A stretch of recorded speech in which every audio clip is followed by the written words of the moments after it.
Les congés payés. Tout salarié a droit chaque année à des congés payés qui vont être pris en charge par l'employeur.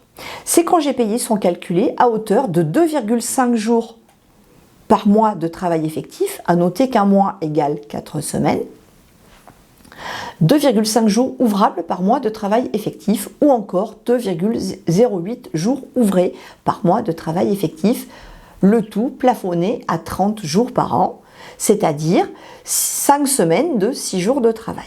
Ou encore, si on est en ouvré, 5 semaines de 5 jours de travail, soit 25 jours.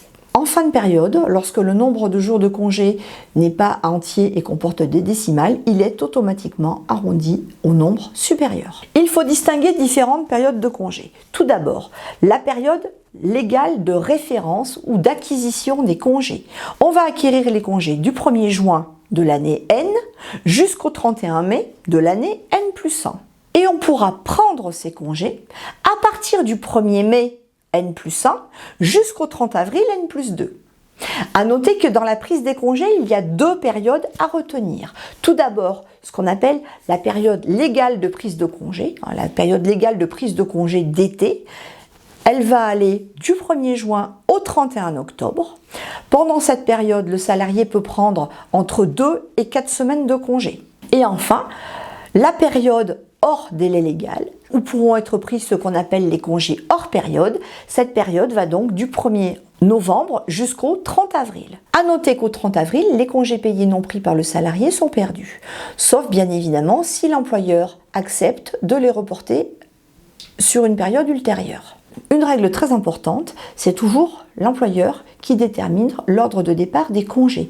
C'est lui qui va choisir à quelle date les salariés prennent leur congé. Il a vraiment la main mise dessus, contrairement à certaines idées reçues. C'est-à-dire que concrètement, le salarié va informer l'employeur des dates de congé qu'il souhaite prendre et l'employeur devra lui répondre s'il est d'accord ou s'il n'est pas d'accord. Cependant, il y a effectivement un laps de temps à partir duquel l'employeur ne peut plus refuser. Sauf effectivement s'il y a un cas d'urgence et que le salarié doit être finalement à son poste pour des raisons impératives de service et donc doit renoncer à ses congés. À noter quand même que pour fixer l'ordre de départ des congés payés, l'employeur doit tenir compte de certains critères. En premier lieu, la situation de famille du salarié. On sera particulièrement sensible au fait que le salarié ait des enfants en âge d'être scolarisés, ou encore si le parent est parent isolé. On va aussi tenir compte des possibilités de congé du conjoint du salarié. Si les 2 salariés travaillent dans la même entreprise, l'employeur est obligé de leur concevoir 15 jours ensemble. On va également tenir compte de l'ancienneté du salarié, de la durée de son service chez l'employeur, mais également, si c'est un salarié qui travaille dans une autre entreprise, des dates de congé qu'il aura pris dans l'autre entreprise. À noter que tout salarié peut demander des congés anticipés. L'employeur n'est toutefois pas obligé de les accorder. Le congé annuel doit être pris en 2 fois minimum, entre 2 et 4 semaines pendant la période dite légale de prise de congé, c'est-à-dire 1er mai, 31 octobre, entre 2 et 4 semaines. La 5e semaine est systématiquement prise hors période. À noter que le salarié peut bénéficier de congés de fractionnement s'il n'a pas pris la 4e semaine ou tout du moins pas complètement pendant la période légale. Si le salarié n'a pas du tout pris sa 4e semaine pendant la période légale, dans ces cas-là, il va avoir droit à 2 jours de fractionnement.